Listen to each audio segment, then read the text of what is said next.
This is Xane Anderson. Welcome to the Principal Podcast today. Glad to have you with us today.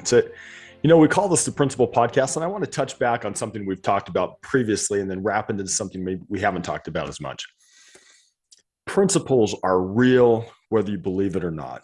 And in one of the first episodes, we talked about the principle of gravity, how gravity is just there, and it's real, whether you believe it is or not. So you don't have to believe in gravity for it to be real. But when you come into a contact with the principle, you have a couple options.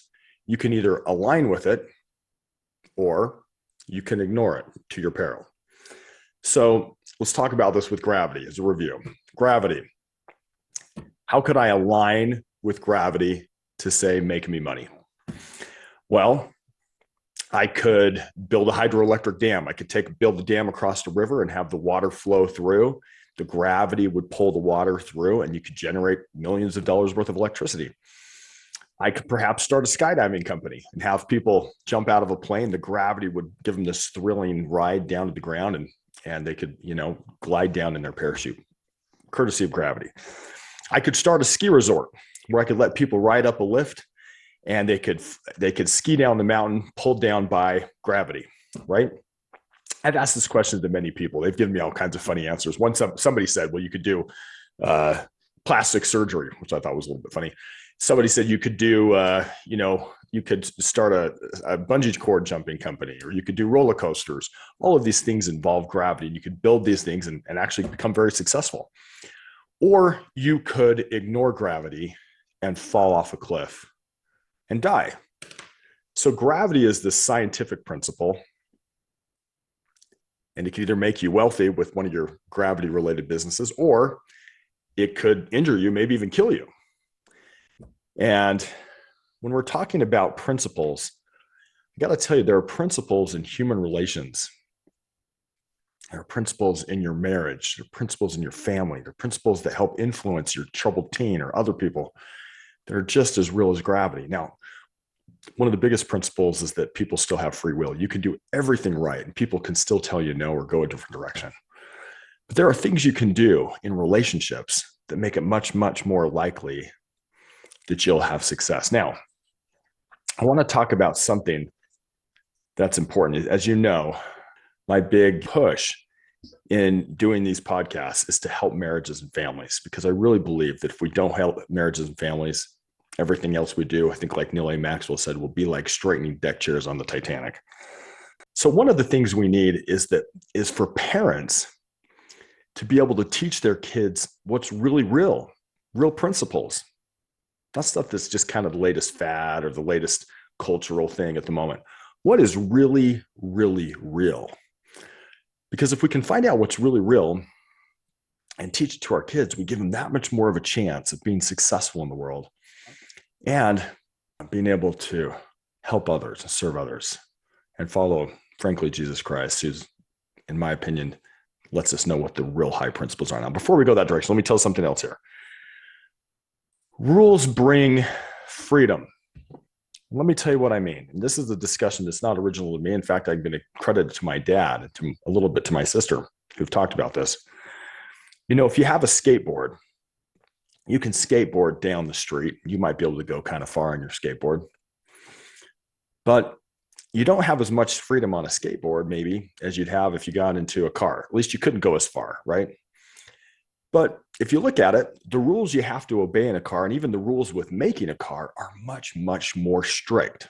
In other words, they have to build that car to exact specifications. And then there's more rules involved. You have to make sure to get a license, you got to be able to know when to stop at the stop sign, know when to go, know how the lanes work, know how to make a left-hand turn or right-hand turn, how to steer the car. There's more rules to get a driver's license, but yeah, you have more freedom. You could drive across the country. You could drive to another state. You could drive to the ocean or to the mountains. Some things that you couldn't do on a skateboard would be very difficult anyway on a skateboard. Well, let's take it even a step further. An airplane has even more rigid specifications. I mean, they have to build those very, very precise. They have to build them to high standards so they can withstand the forces of being in the air and turbulence and all kinds of things. And yet in an airplane, I can go even further than a car. They can traverse oceans. They can go across continents much more quickly than a car. And yet to get a license to fly an airplane takes much more work than it takes to get a license to drive a car, or you don't need a license at all to ride a skateboard. So you could say, I have more freedom on a skateboard because I don't have to jump through all these hoops. Is that true though? Or do you have more freedom if you could fly a plane? We could take it even a step further. What if you were to fly in a spacecraft? Those have extremely, extremely strict rules. I mean, if you don't calculate it right, you could fly out into space and be lost in space forever. I mean, to be precisely in orbit, to be able to have the fuel work just right so there's not a problem on takeoff. The more rules you have that are aligned with real principles, the more freedom you have. And that's what some people in our society don't get. They don't want any rules. They want people to tell them what to do because don't take away my freedom. You can't tell me take away my freedom, right? But are rules taking away freedom? Or is it possible that rules give you more freedom? In other words, if I align with gravity and I build a hydroelectric dam, it may take a lot of time. I might have to do it to exact specifications, but it's gives me more freedom when I have millions of dollars that I made selling electricity than it does if I just fall off a cliff and let gravity, I just kind of ignore gravity or careless with gravity. So if we can teach our kids that rules bring freedom, and they're good rules. Now, there could be some rules that are not aligned with principle. I mean, if people said jump off a cliff without a parachute, that's a bad rule, right? But if somebody said build a ski resort, see if you can, that's probably a better way to make money with gravity than doing something else like. So if we can teach our children that rules and obedience to real principles that are really, really real brings freedom. So when I'm looking for rules that are real, I personally believe that Jesus Christ knows what they are. Now, one of the things I think is really important is when you're talking about Jesus Christ, there's a lot of people who talk about him. There's a lot of people who write about him. There's a lot of people who think they know what they're saying about him, including me. Maybe sometimes I don't. But I think it's important to go right to the source. Instead of reading a commentary or listening to somebody talk about it, go right to what Jesus Christ actually said. And as you're reading, if you read in the Bible, in Matthew 5-7, there was what's called the Sermon on the Mount. And the Sermon on the Mount has what I think are these amazing rules that if you follow them in human relations, it's almost like the difference between building a skateboard versus building a plane, or building a skateboard versus building a space shuttle. I mean, they're really, really principles that you can get on. So let me give you a couple of these rules now let me tell you something else. There was a lot of things that were written. I'm going to read in the book of Matthew, but the Sermon on the Mount is found in Matthew 5-7. There were a lot of things that Matthew wrote and showed, but the Sermon on the Mount was important to me because it's actually the sermon that Jesus decided. I mean, he could have said anything he wanted, and yet he chose to say, I think, as I count through them, I think there's around 20, maybe 21 things, depending on how you count it, that Jesus thought were super important. And here we have Jesus, who is the Son of God, teaching us. Why don't we read this 2 or 3 chapters more, this Matthew 5, 6, and 7 more? Here's one of the rules. He says this: why beholdest thou the mote that is in thy brother's eye, but considerest not the beam that is in thine own eye? Or how wilt thou say to thy brother, let me pull that mote out of thine eye, and behold, a beam is in thine own eye? Thou hypocrite, first cast out the beam out of thine own eye, and then shalt thou see clearly to cast the mote out of thy brother's eye. This to me is a huge one. Now, by the way, there are people who've said the same thing. In fact, there's a quote from C.S. Lewis, since you know it. C.S. Lewis said this. He said, really great moral teachers never do introduce numeralities. Think about that. They don't introduce numeralities. There's not two different kinds of gravity. The principles that govern everything are already there. You can align with them or ignore them. He goes, it's the quacks and the cranks who do that, meaning introduce new moralities. The real job of every moral teacher is to keep on bringing us back time after time to the old simple principles, which we are all so anxious not to see. Like bringing a horse back and back to the fence it refused to jump, or bringing a child back to the bit in its lesson that it wants to shirk. So let me give you an example. When we talk about behold, I actually looked up, he said, why beholdest thou the mote that's in thy brother's eye? And in this thing, I looked up behold right on Google. And the definition is to see or observe. So what he's saying is, why do you even see the mote in your brother's eye?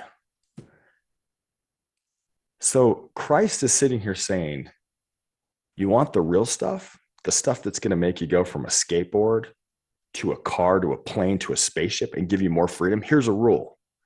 Here's a rule, precision rule that if you align with, will give you more freedom. He's saying, don't even see it. Now, I got to admit, I am horrible at this. I can tell you all the things that the people in my family do wrong. But if I could get this thing down, I think my ability to be a better dad, a better husband would go through the roof, just like you could have more freedom on a spaceship than on a skateboard.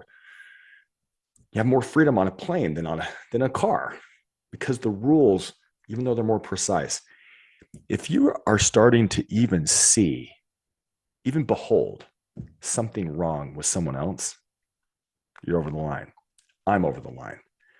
Now, I'm horrible at this. I'm bad at it. To be truthful, I think most of us are. But Jesus Christ says, I am the way, the truth, and the life. If you can find a way to stop even seeing it. So the very second you say, look at those people, whether it's political party or your spouse or your troubled son or your daughter, what you should do the second we see this is follow the master, who's like the principle giver, and say, you know what? I got to turn my eyes inward and look at the stuff that I'm doing wrong.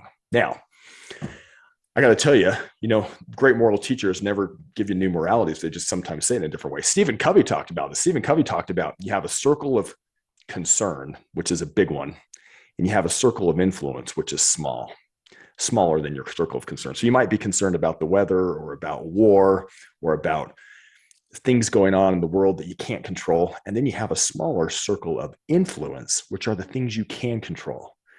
Now, I believe that Stephen Covey was just saying basically the same thing that Jesus Christ said. When you focus on yourself, the things you can control your thoughts, you can control your feelings, you can control what you do and your actions. What happens is your ability to influence actually goes up. So you have this circle of influence, which may just be small, but as you focus and work in it, your ability to influence others expands. And he was basically just saying, again, kind of the same thing that Jesus said. Why are you beholding all this stuff out in your circle of concern? These people who bug you when you have stuff you've got to work on. So again, I'm not good at this. I hope one day to get really good at this. My family could tell you that I'm not great at it, but I do believe it's a true principle. And I hope that one day I will get good at it with Christ's help. And I wanted to share that. Thank you for being on the Principle Podcast today.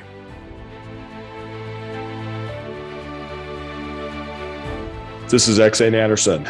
Thank you for joining me on the Principle Podcast today. I wrote a book called What I Want My Children to Know Before I Die that has a lot of my thinking and thoughts about the best principles. For those of you going through painful times right now, remember, with Christ, our greatest pain can become our greatest strength. In fact, our pain, I believe, is just our superpower in embryo. And remember, no matter the question, love is the answer. I love you as much as I can for not having met you in person. Thanks for joining me.